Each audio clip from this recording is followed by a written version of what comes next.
시청자 여러분, 안녕하세요. 저녁 시간 편하게 보내셨습니까? 여러분만을 위한 여러분의 편 여의도 클래스 본격적으로 시작합니다. 오늘 코스피와 코스닥 온도 차이가 있었죠. 코스피는 하락으로 출발했지만 개인의 매수세의 힘으로 상승으로 반전되며 마감됐습니다. 분명 7일 연속의 상승이 부담이 됐을 법도 한데 상승세로 장을 마쳤는데요. 기술주 중심의 하락의 영향으로 기술주의 약세, 또 코스닥도 약세를 보였습니다. 자, 우리 여의도 클래스 함께해 주세요. 참여 열려 있습니다. 013-3366-8200번으로 오늘 기다리고 있는 주인공 두 분의 전문가에게 궁금한 사항이나 관전평, 응원의 메시지 많이 보내주시고요. 문자 메시지 보내는 듯이 보내시고 무료입니다. 그러면서 선물을 받아가는 전문가 방송 무료 체험권 받아가시기 바랍니다. 자, 여의도 클래스 본격적으로 썰전 시작합니다.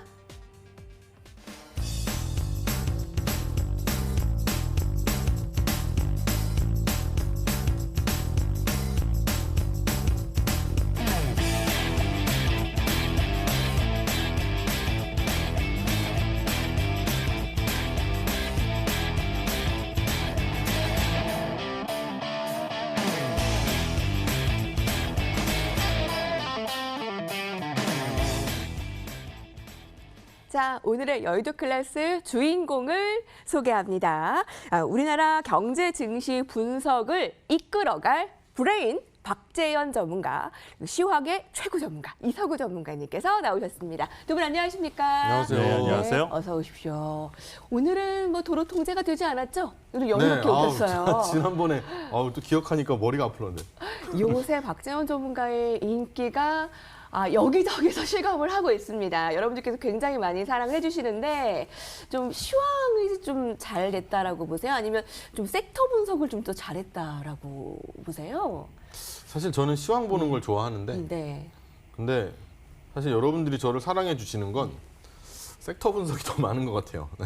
워낙에 그 연구와 공부를 근데 그게 하시니까. 뭔가 제 스타일이 뭔가 시황 분석하고 지금 투자를 해도 되느냐를 먼저 결정하는 걸 좋아해서 OX를 결정을 하고 싶은데 이 얘기가 어렵잖아요. 어렵고 재미없으니까 아무래도 그 얘기보다는 이제 돈이 되는 얘기를 여러분들은 훨씬 더 좋아해 주시는 것 같아요. 그래서 뭐 요즘 감사히 생각하고 있습니다. 오늘은 또 어떤 얘기로 박재현 전문가께 정보들을 얻을 수 있을지 궁금합니다. 먼저 한 줄 평부터 들을까요? 그럼 오늘 시장 시황의 이야기입니다. 오늘장 한마디 어떻게 주시겠어요? 오늘장 한마디 좀 쉬면서 가자 뭐 어떠냐라는 생각입니다. 뭐 요새 계속 사실 꺾일 듯 하면서 안 꺾였잖아요. 이번 주 초를 사실은 저는 조정 구간으로 예상을 했었는데 근데 안 왔어요, 사실 조정이. 그리고 오늘 조정도 제가 생각한 조정은 아닙니다. 너무 작고요. 작기도 작고 그리고 제가 생각한 이슈가 일단 터지질 않았어요. 저는 부양책에서 뭔가 문제가 좀 생기면서 라고 생각했는데 계속 미뤄지고 있어가지고 야, 이게 언제 뇌관이 한번 건드려질 것 같은데라는 생각을 계속 갖고 있거든요.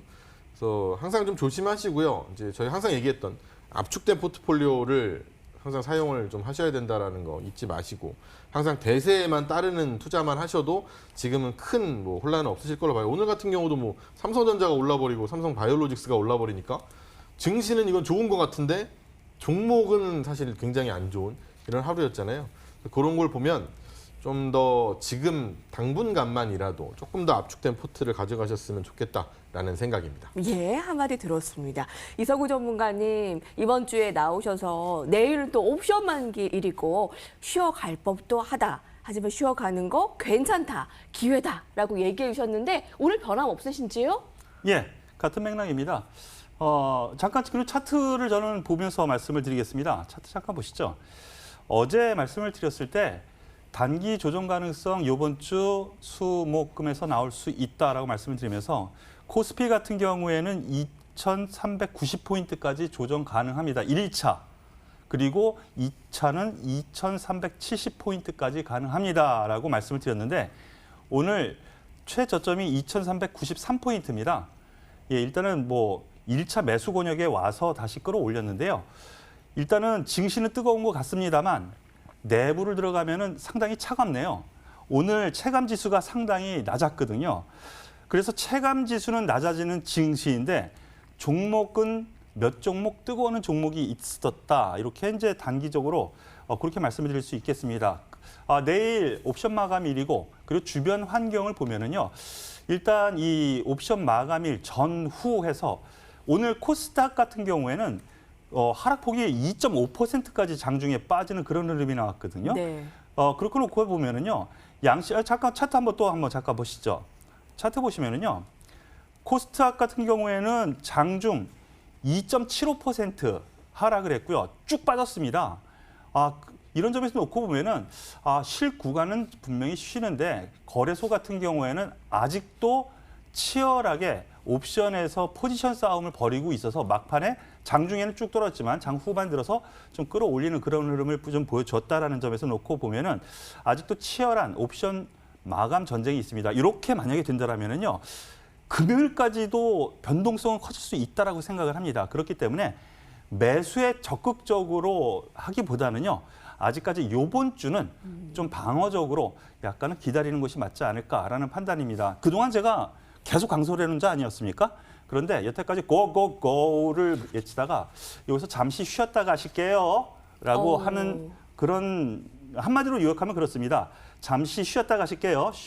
하지만 쉬었다 간들 어떠하리. 예. 이건 단기, 중기를 나눠서 한마디로 말씀을 드린 거니까 이해하시기 바라겠습니다. 네, 쉬면서 좀 가자. 쉬어간들 어떠하리. 이서구 전문가님의 그 유행어 같은 고고고가 자려고 누우면 막 떠오르는 그 말이었는데 이제 쉬어간들 어떠하리. 시황 전문가의 최고봉 이서구 전문가님의 한마디였고요. 자, 그럼 좀 더 본격적으로 매크로 클래스에 들어가서 오늘은 어떤 체크를 해야 되나 알아볼까요? 이것이 클래스로 돌아오겠습니다.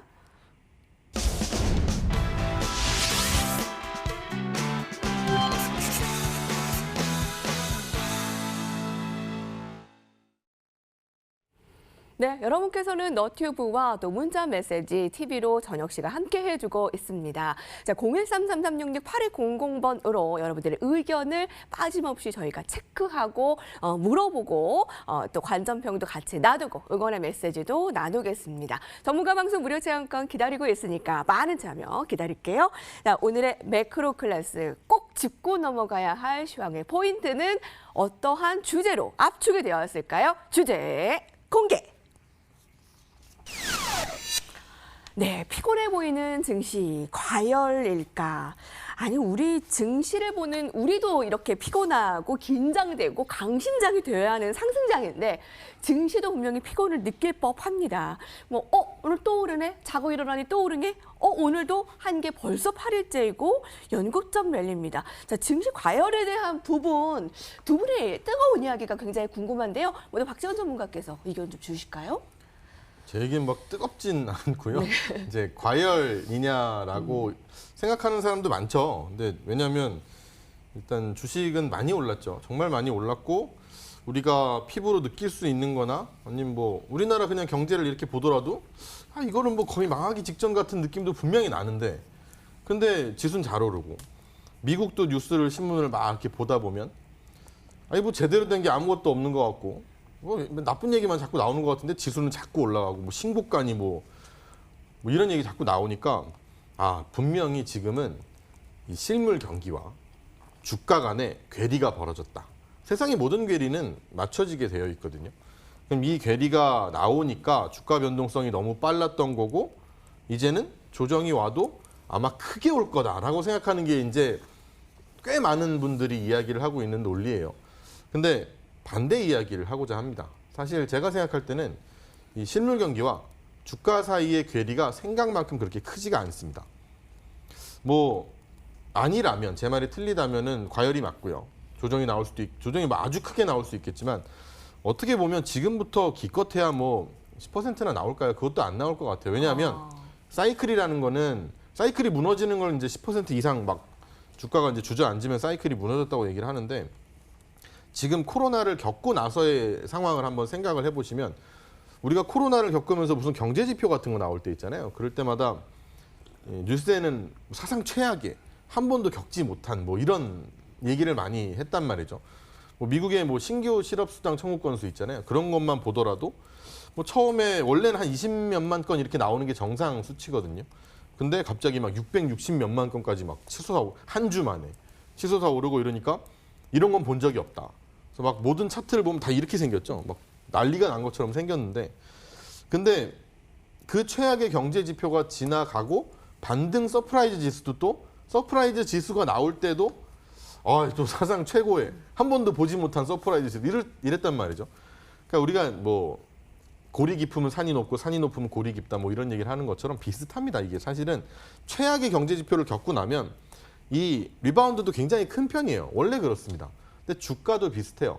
주가도 처음에 떨어질 때는 뭐 대공황이 따로 없다 뭐 이럴 정도로 많이 떨어졌지만, 하지만 또 바운스백 할 때는 굉장히 빠르게 바운스백이 올라왔단 말이죠. 원래 증시가 그리고 경제 지표보다 변동성이 더 심한 건 누구나 알고 있어요. 근데 단지 지금 상황이 무서우니까 나쁘게 생각하려는 습성을 지금 보이게 될 수밖에 없는 거죠.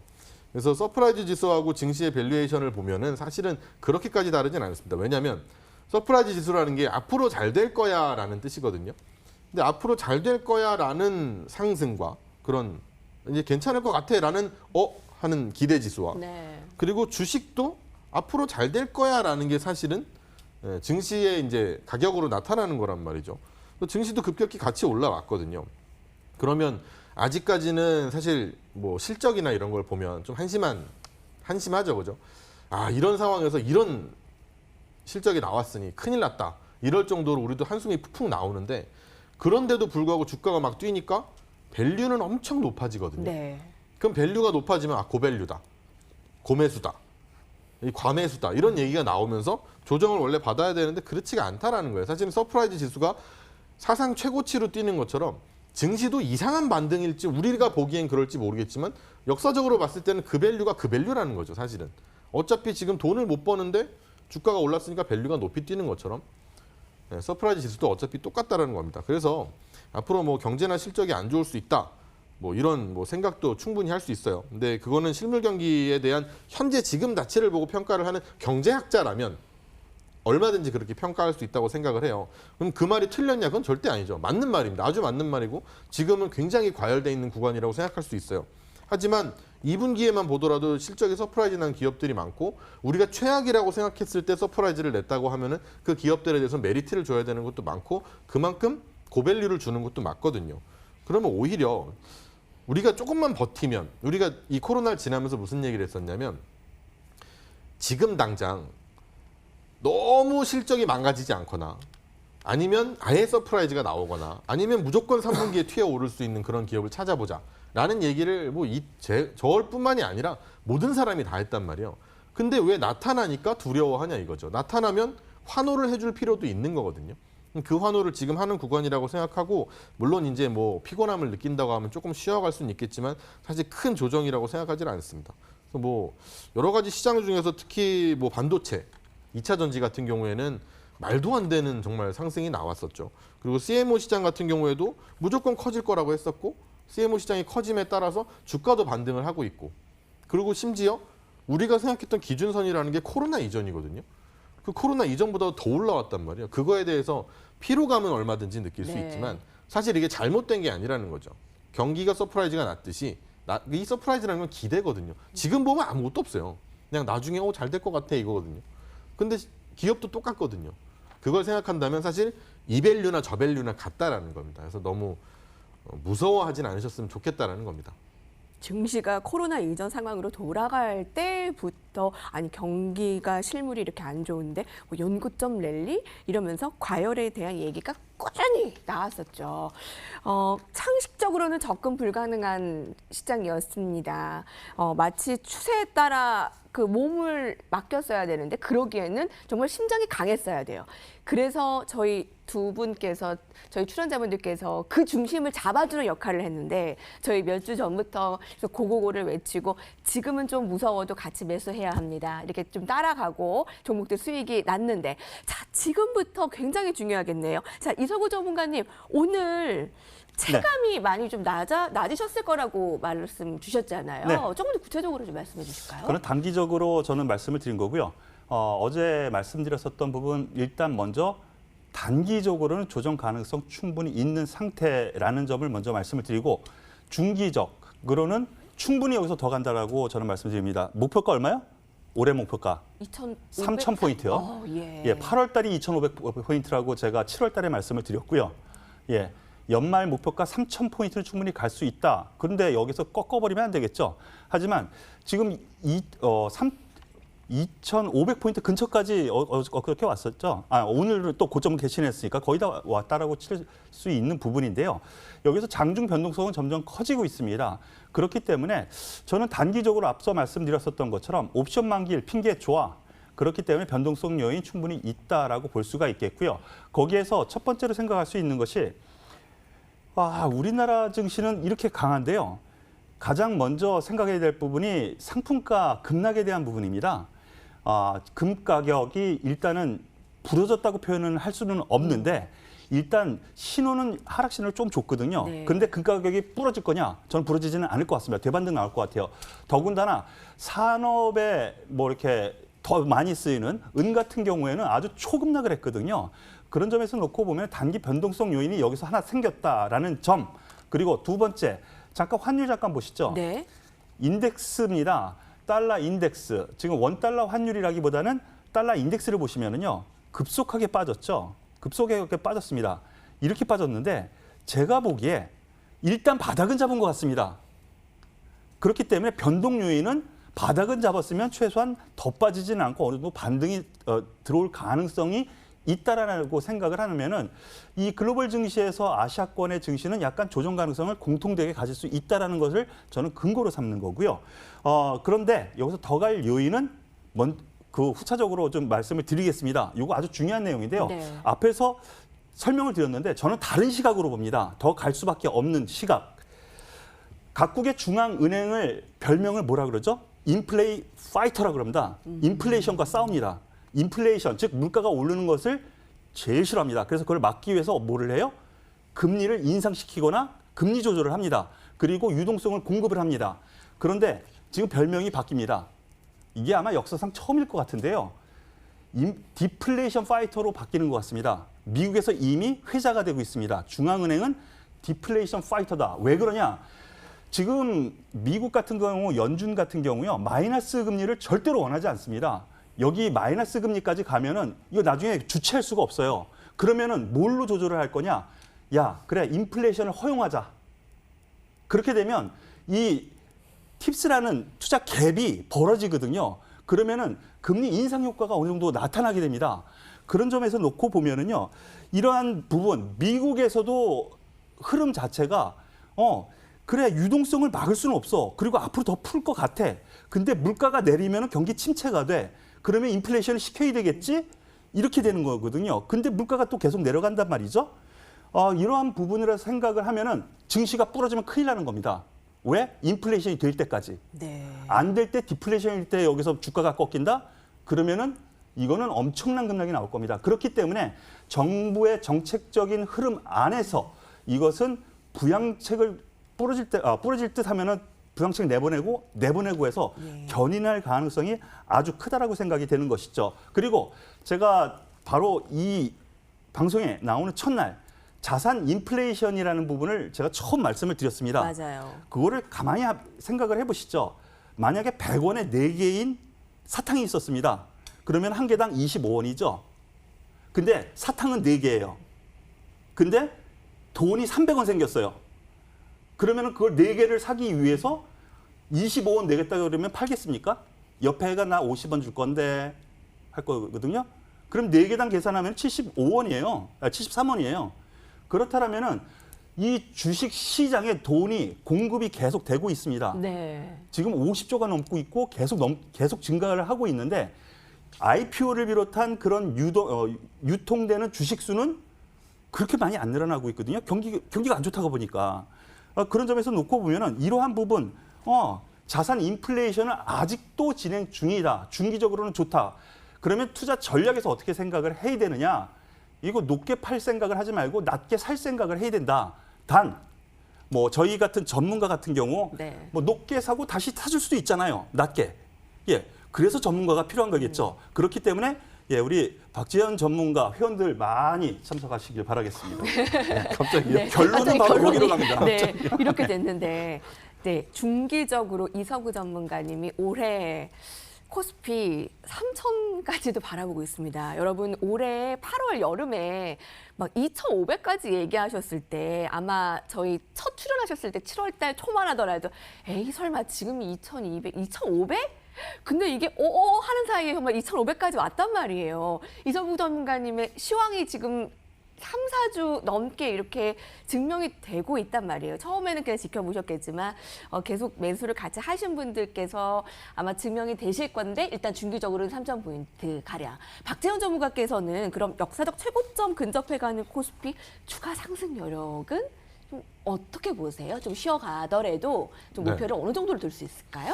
저는 그런 걸 안 봐요. 그래서 예. 얼마까지 간다 이런 걸 안 보고 그냥 지금 상황은 올라갈 상황인지 아닐 네. 상황인지만 보거든요. 네. 근데 지금은 올라갈 상황이 맞습니다. 제가 조정이라고 얘기한 건 아까 또 사실 제 무료 방송이나 이런 걸 들어오신 분들은 귀에 못이 박히게 들으셨을 것 같아서 아주 단기적인 조정을 이야기하는 거고요. 사실 진짜로 여러분들이 좀 어느 정도 포트를 비워야 되는 정도의 조정이 나오려면 그래도 더위가 좀 물러가야 되지 않을까라는 생각이 좀 들어요. 왜냐하면 미국 대선도 있고요. 그리고 뭐 더워지면 더운 게 이제 지나가면 좀 추워진다 싶으면 괜히 또 2차 팬데믹 우려가 한 번은 분명히 나올 수도 있거든요.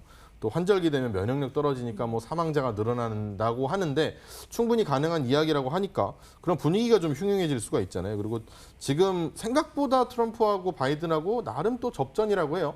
접전이면 별로예요. 그리고 역사적으로 봤을 때 미국이 9월, 10월에 특히 이제 대선이 있는 9월, 10월에는 최근 거의 한 80년 동안 항상 주가가 좀 좋지 않았습니다.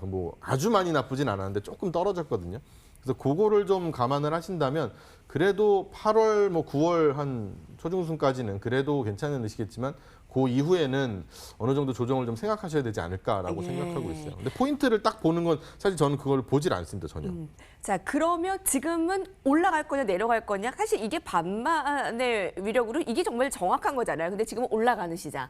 이사구 전문가님께서는 인플레가 오기 전에 증시가 꺾이지는 않을 것이다. 꺾일만 하면 부양을 주고 꺾일만 하면 주양을 주고 해서 조금 더 갈 시장. 두 분께서 아마 공통적인 사항들도 분명히 있었는데 그럼 한마디씩 좀 간단하게 마무리 지어볼까요?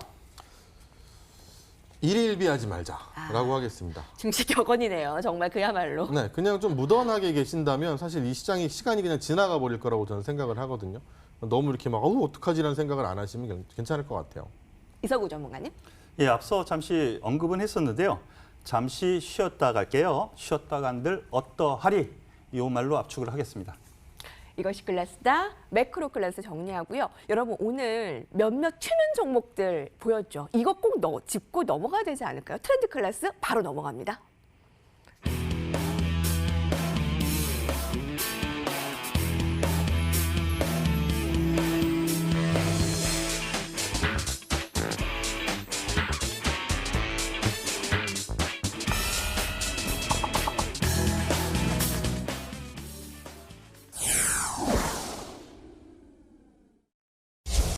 지금은 서두에 불과했습니다. 자, 시황에게 맛보기를 보셨다면 이제 몇몇 튀는 종목들과 여기서는 뭘 봐야 되는지 이제 살펴보도록 하죠. 자, 0133366820 다시 한번 번호 안내해 드릴게요. 여기서 문자 메시지 무료로 많이들 보내주시고 전문가 방송 무료 체험권 가져가시기 바랍니다. 자, 어제 오늘 아마 이 종목에 눈이 확 뜨이셨을 겁니다. 자, 그런 의미로 주제를 바로 공개합니다. 바로 그 주인공은 삼성바이오로직스입니다. 1조 7,400억 원을 들여 제4공장 건설.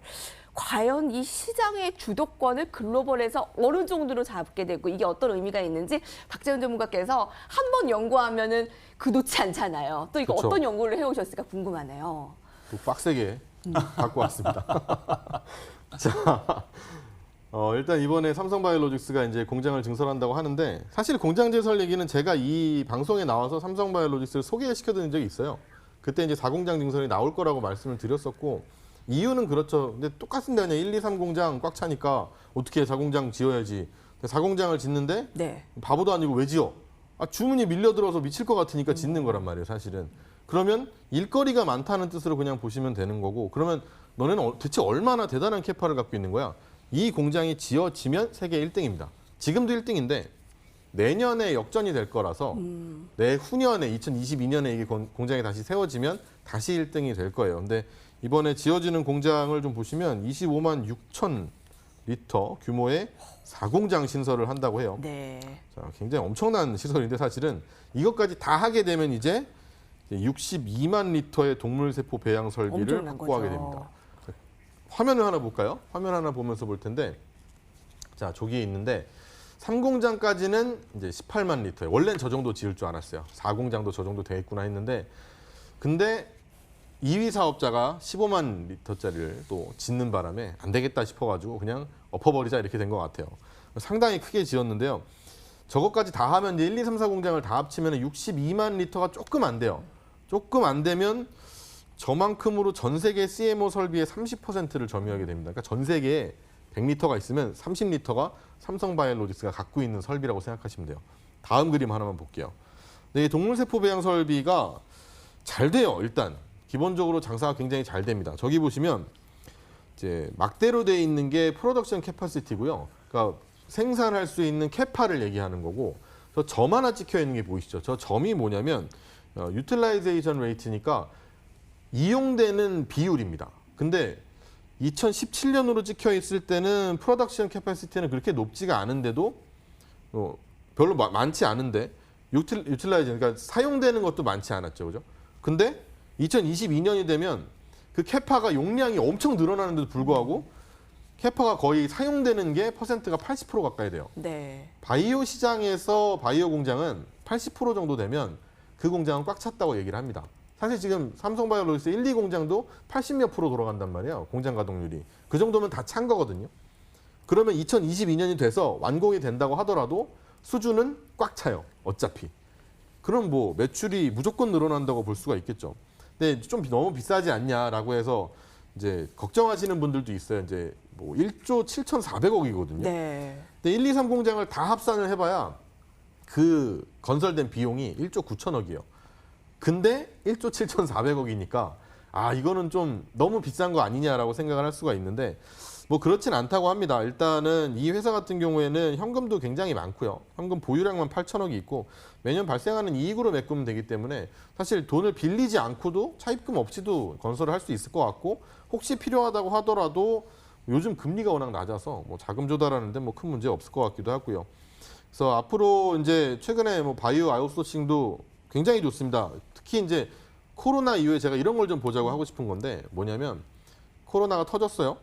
그 다음에 뭐 진단 키트도 있고요, 네. 뭐 백신도 있고요, 뭐 여러 가지가 있는데 여러 이제 거래를 해보신 분들은 알겠지만 뭔가 무섭고 단기적이고 이게 실적이 찍히는지 잘 모르겠잖아요.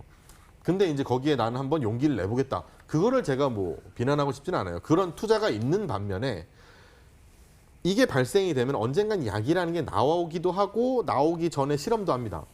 근데 요즘은 급해요. 빨리빨리 백신도 나왔으면 좋겠고 치료약도 나왔으면 좋겠고 전 세계 사람들이 그렇게 생각해요.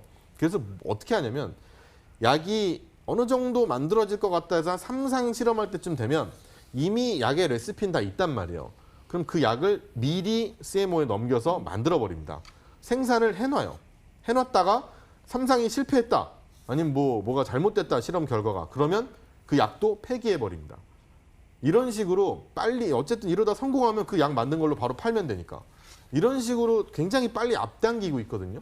그 이유가 물론 이제 필요에 의한 것이기도 하지만 이걸 그냥 경제적으로 생각해 봤을 때 CMO 업체한테는 이것만큼 대단한 기회가 없죠. 이게 진짜 팔릴지 아닐지도 모르지만 네. 나는 만들잖아요. 그럼 내가 만들면 나는 어쨌든 뭐 받아야 될 거 아닙니까 돈을. 그게 바로 지금 삼성바이오로직스가 하고 있는 거거든요. 거기다 이제 알츠하이머 얘기가 있는데 알츠하이머 치료제라고 하는데 이게 아두카누맙에서 나온 건데 이거 그래프 하나 볼게요. 이게 18년 만에 이 알츠하이머 치료제로 해서 FDA 승인을 드디어 받을 가능성이 굉장히 높다고요. 생산 설비가 아마도 지금 뭐 보시기만 해도 아 이게 대단히 빨리 올라가는구나 정도까지는 알 수 있잖아요, 그죠?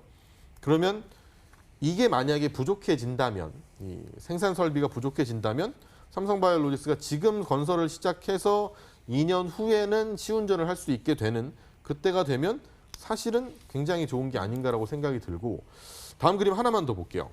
삼성바이오로직스가 이제 누적 수주 총액 추인데 저게 지금 이제 앞에 5개 막대기를 보시면 1년입니다. 2015, 16, 17, 18, 19년까지죠. 그죠? 근데 그 마지막 걸 보시면 저게 1H20 이렇게 써 있죠. 2020년 상반기입니다. 상반기 수주가 저만큼이에요. 아까 제가 말씀드렸죠.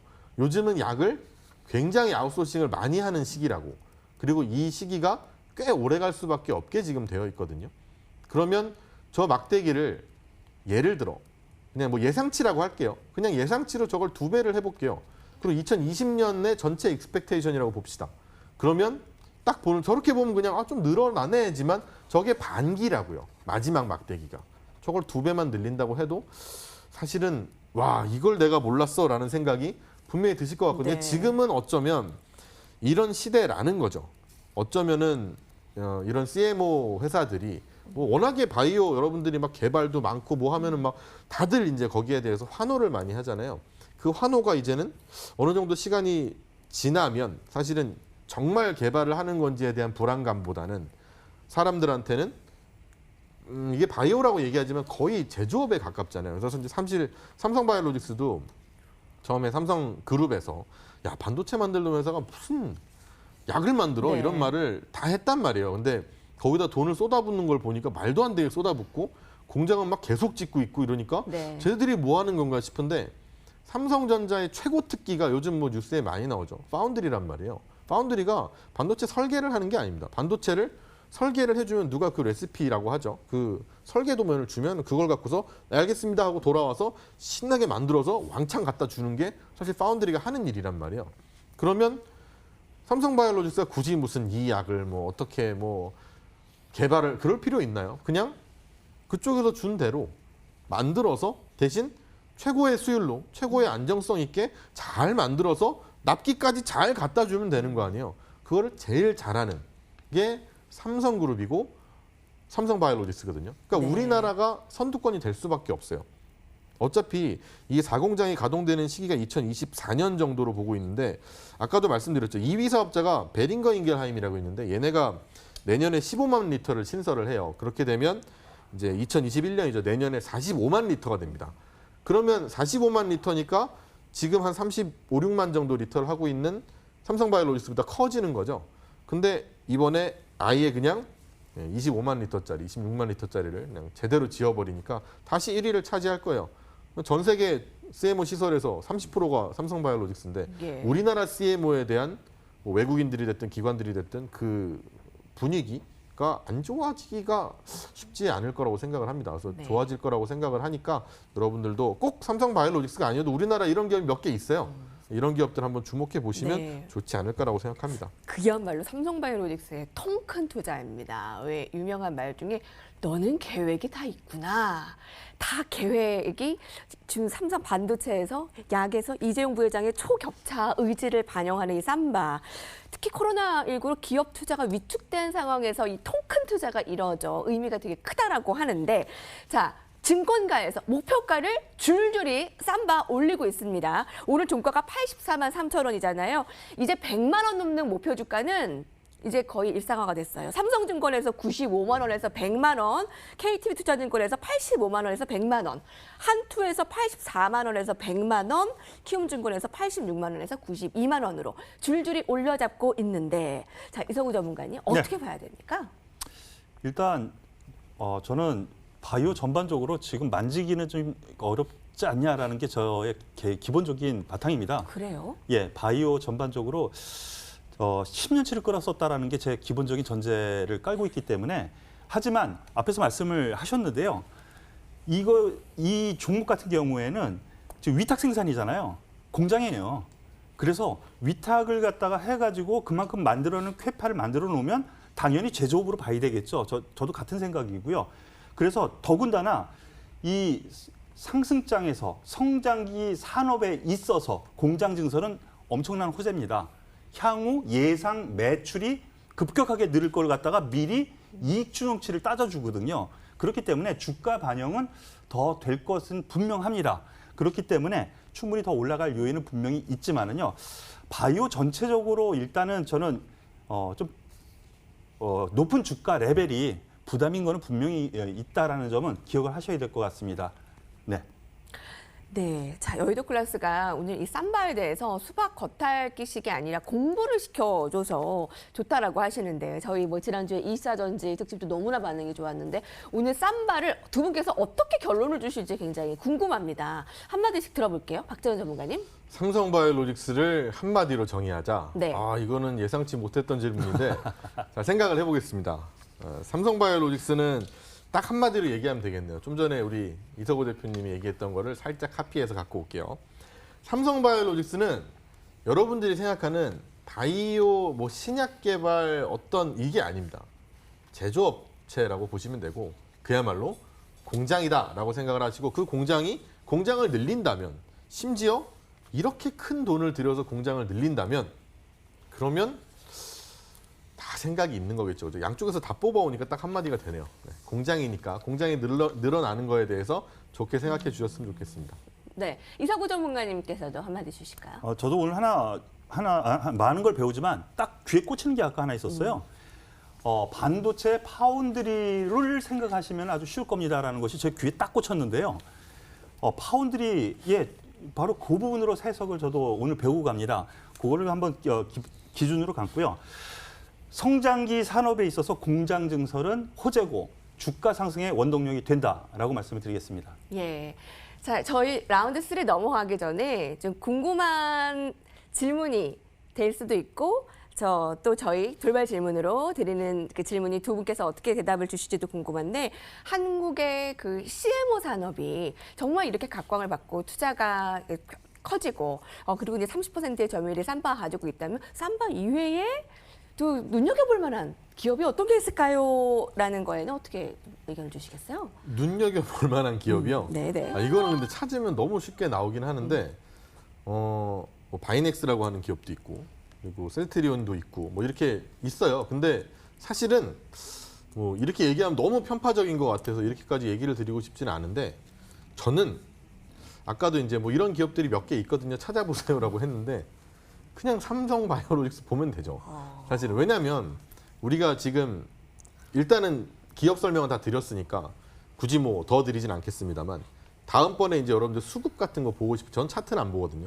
수급은 봐야 될 거 아니에요. 그러면 환경만 보면 돼요. 만약에 지금 1186원인가 뭐 이래요. 환율이. 나쁘지 않거든요. 외국인들은 들어올 수 있는 환경이에요. 뭔가 하나의 트리거만 있으면 쏟아지시 들어올 수 있어요. 삼성바이오로직스는 우리나라 코스피에서 탑 10에 드는 굉장히 큰 기업입니다. 그러면 인덱스 펀드에서 한 자리를 무조건 차지하거든요. 그러면 수급적으로 봤을 때나 유리하잖아요. 그리고 지금 주가가 또 많이 올라가지고 부담스럽고 뭐 이런 생각도 하실 거 아닙니까? 그러면 그때 딱 어울리는 게 이런 거죠. 오늘 삼성전자가 시장을 지켜줬듯이 삼성바이오로직스도 시장을 지켜줄 거라고 생각하시면 될 것 같아요. 네, 이석호 전문가님께서도 뭐 말씀 주실 거 있으세요? 예, 시청자분들께서 CMO 얘기하니까 뭔가 또 궁금해하실 분이 계셔서요. 해석을 하자면 위탁 생산이라는 거 다시 한번 이거를 좀 정리를 해드려야 될 것 같아서 말씀을 드리고요. 똑같은 의견입니다. 이왕 살 거면 1등주를 사이죠. 그리고 가격 부담이 오히려 얘가 월등히 비싸고 얘는 월등히 싸 그러면은 바꿔 타라고 해서 대체주 즉 뭐 다른 주식으로 말씀을 드릴 수 있겠지만 비등비등합니다. 그렇다면 그 중에서 가장 1등 기업 그리고 대형주 프로그램 매수라도 들어와서 들어 올리고 그리고 주가 방어할 때도 외국인 기관이 방어할 수 있는 기업은 역시 1등 기업이거든요. 그래서 그 중에서 뭐 앞에서 다 말씀해 주셨는데 바이넥스, 셀트리온 비슷한 회사입니다. 그지만 그 중에서 이왕 할 거면 삼바가 제일 낫지 않나 생각합니다. 네, 트렌드 클래스 삼성바이오로직스의 글로벌 기업으로의 앞으로의 투자 확장 그 의미를 찾아봤습니다. 자, 이제 하이라이트로 갈게요. 종목으로 넘어갑니다.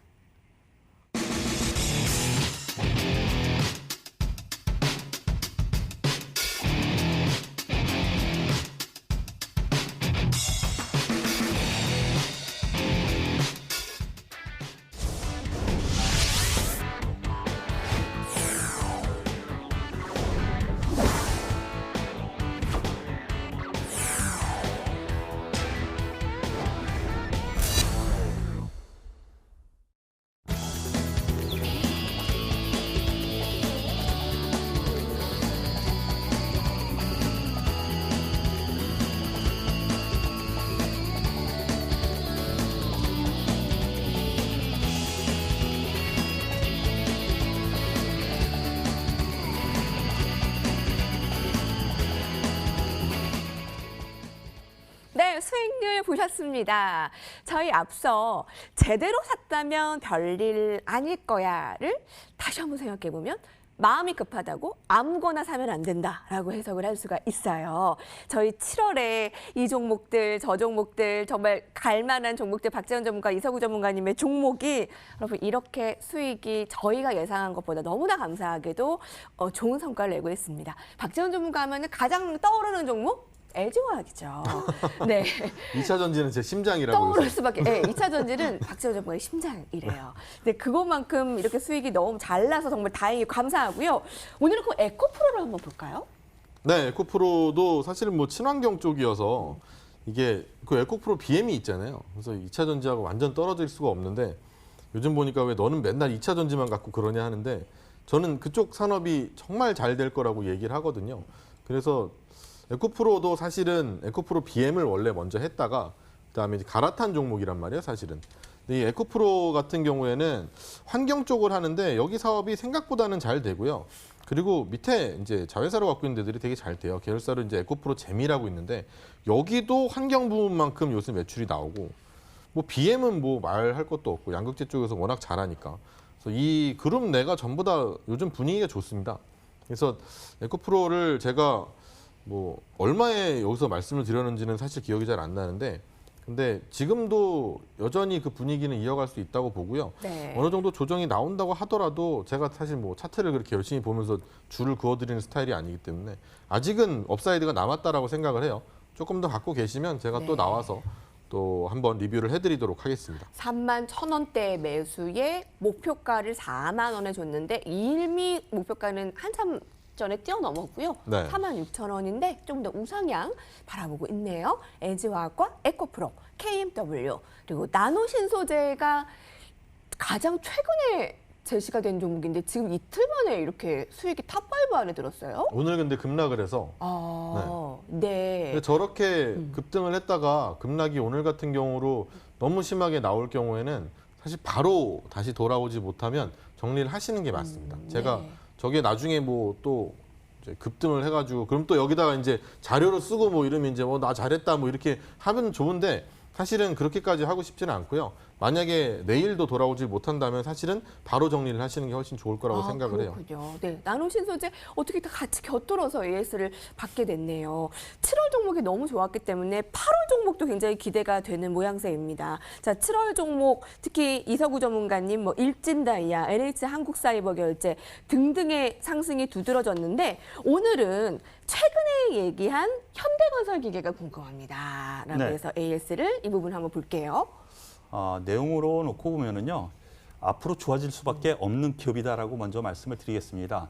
수혜 복구 우리나라뿐만이 아니고 중국도 하죠. 그렇다면 건설기계 어디에 제일 많이 팔립니까? 예, 중국이고요. 그리고 경기 부양 미국, 중국 그리고 아직 코로나에서 헤어나지 못해서 부양책을 갖다가 실제로 실현을 못하고 있는 것이 중남미 쪽인데요. 이게 된다라면은 이 중장비 쪽의 성장성은 충분히 있다. 이렇게 생각하셔도 될 것 같습니다. 차트 보시면서 말씀을 드리죠. 죄송합니다. 예, 주봉의 차트입니다. 11만 원에서부터 떨어져 가지고요. 이 회사가 과연 문제가 있어서 이랬느냐? 소위 차티스트 같은 경우 이렇게 떨어지면요. 이거 부도기업이라고 합니다. 그런데 현대건설기계가 현대중공업의 그룹에 속해 있거든요. 과연 그럴 종목입니까? 근데 10분의 1 토막까지 떨어졌습니다. 이제 바닥에서 기어 올라오는 이런 흐름 안에서 놓고 본다라면은요. 주변의 이런 상황, 저가 매수 여력 충분히 있고요. 그리고 지금 단기적으로 좀 올라갔다고 하지만은 딱 오늘 매수 기회를 줬던 것 같습니다. 지금 갭을 떠가지고 올라가서 약간 내려오는 흐름인데요. 이 갭을 메꾸는 이 선, 내일 또 5일선이 올라오겠죠? 그렇다면은 지금 가격 2억권역에서는 오히려 매수 타이밍이 된다라는 점에서 놓고 보면은요. 충분히 더 여력 있고요. 목표가까지 충분히 도달 가능하다고 생각을 합니다. 예, 감사합니다. 박재현 전문가 하면 떠오르는 LG화, 이서구 전문가님 하면 떠오르는 SK이노베이션. 자, 그러면 앞으로의 종목은 또 어떤 것이 더 주인공이 될까요? 여러분 다시 얘기하지만 급하다고 아무 종목이만 사면 안 됩니다. 그냥 종목이 아니라 연구하고 몇 날 밤을 새며 내 심장으로 가져온 종목들입니다. 자, 박재현 까지 전문가님. 세진 않지만 밤 새셔야 되지 않아요? 근데 그 정도로 연구하려면? 보려면 이게 하루 이틀 가지고는 안 될 것 같은데 오늘 어떤 종목인가요? 원익 IPS입니다. 예, 원익 IPS입니다. 네. 일단 뭐 실적이 일단 망가지지 않았고요. 제가 아까도 뭐 중간에 한번 얘기 드렸지만 코로나 때 망가지지 않은 기업이면 최대한 좋을 것 같아요. 그래서 원익 IPS는 2분기 때 영업이익 512억 나와서 컨센에 어느 정도 맞았고요. 그리고 일회성 비용이 좀 있긴 했었는데 이거 빼고 나면 어떻게 보면 영업이익률이 굉장히 사실은 올라가는 거였는데 일회성 비용이 좀 있었고 그리고 그렇게 그만큼 고마진을 가질 수 있었던 건 이제 고마진을 팔아서 그렇죠, 그죠? 고마진 사업이 잘 된 거고 이게 반도체 장비 매출 쪽입니다. 근데 요즘 들어가지고 뭐 뉴스에도 많이 나오시는 거 보시겠지만 EUV 많이 보셨을 거예요. EUV 많이 보셨을 건데 이쪽 공급 이슈가 다시 살아나는 바람에 삼성전자 쪽 캐펙스가 좀 늘어나는 중입니다. 그래서 그 덕에 이 원익 IPS도 증가를 덩달아 해서 작년에 파운드리 쪽으로 나가는 비중이 6%밖에 안 됐는데 내년에는 19%까지 늘어날 것으로 전망을 하거든요. 그림 하나 같이 볼까요? 자, 그래서 이 파운드리 매출이 사실은 지금까지는 원익 IPS한테 그렇게 도움이 되는 뭐 부문은 아니었어요. 근데 이게 내년까지, 그러니까 2019년부터 스타트니까 2년 만이죠. 2년 만에 그 회사 내에서 차지하는 비중이 3배 이상으로 상승하게 됩니다.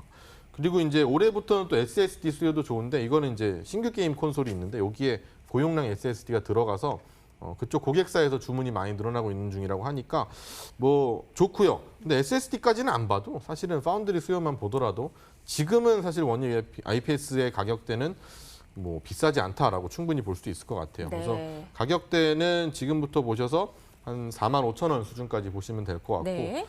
손절은 10% 가까이 보셔서 한 33,000원 정도에 손절하시면 되겠습니다. 원익 IPS였습니다. 이사고 전문가님 종목 바로 들어볼까요? 네, 대림산업입니다. 호재가 앞으로 남아 있다. 즉 악재는 다 물러가고 호재만 남아 있다라고 볼 수가 있겠는데요. 1 더하기 1은 몇이죠?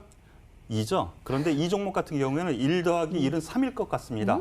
그 이유는 이 대림산업 건설 회사라고 생각하시죠? 예, 그런데 건설 부분이 있고 석유화학 부분이 있습니다. 건설 부분이 그 부분이 7대 3이나 뭐 한 2대 8 정도, 8대 2 이 정도 되고 있는데요. 건설 경기 안 좋았었죠. 그런데 수해 복구라든가 이런 그리고 제3기 신도시 정부에서 또 지금 서울시에 집을 많이 짓는다고 하죠. 그러면은 LH와 SH 시행 사업이 되는데요. 대림산업이 강점을 가지고 있습니다. LH와 상당히 많이 사업을 하는 구조. 그렇다면은 재건축해가지고 수주를 얻는다라면 대림산업을 가장 첫 번째 손가락으로 꼽을 수 있다라는 점이고요. 밑바탕에는 역시 실적이죠. 2분기 실적 어닝 서프라이즈가 나왔습니다. 예상치보다 23%나 좋게 나왔는데요. 이러한 부분은 밑바탕에 깔려 있는 거고 향후에는 유화 부분이라든가 아니면 건설 부분에서도 계속 나타날 가능성 크다라고 봅니다. 장기간 횡보했습니다. 그러면 가격 메리트가 분명히 있다라는 것이죠. 그런 점에서 오늘 장이 안 좋은데도 불구하고 이렇게 망치형의 흐름이 나왔다라는 점에서 놓고 보면은 다시 탈출할 기운 충분히 있다라고 생각이 됩니다. 그래서 목표가 12만 원 그리고 손절가는 뭐 한 8만 원 수준 그렇게 높지 않죠? 예, 그런 형식으로 전략을 꾸며 나가겠습니다. 네, 대림산업 가자. 박재현 전문가님 오늘 문자 메시지 중에 일일비 하지 말라는 말씀 너무나 충고가 됐대요. 너무 조언이 됐다고. 오늘 아쉬운 분들을 위해서 박재현 전문가가 얘기를 더 들을 수 있는 기회가 있습니다. 9시에 무료 공개 방송이요. 네, 뭐 제가 급등주를 원하고 이런 건 아니었는데 시장이 올라오는 바람에 어떻게 또 좋은 기회를 맞이하게 됐죠. 근데 다음 주도 궁금하실 것 같아요. 시장이 이 정도 좀 뭐 불안도 아니고 좋은 것도 아니고 뭐 이런 약간은 살얼음판 같은 증시를 걷고 있는데 이런 증시에서 여러분들이 충분히 가져갈 수 있는 이야기, 종목 이야기 하나 해드리도록 할 테니까 잠시 후에 뵙도록 하겠습니다. 네. 여의도 클래스의 박재현 전문가를 찾으면 됩니다. 오늘 두 분 너무 감사드리고요. 저희 베스트 관전평은 화면으로 보겠습니다. 시청해주신 여러분 고맙습니다.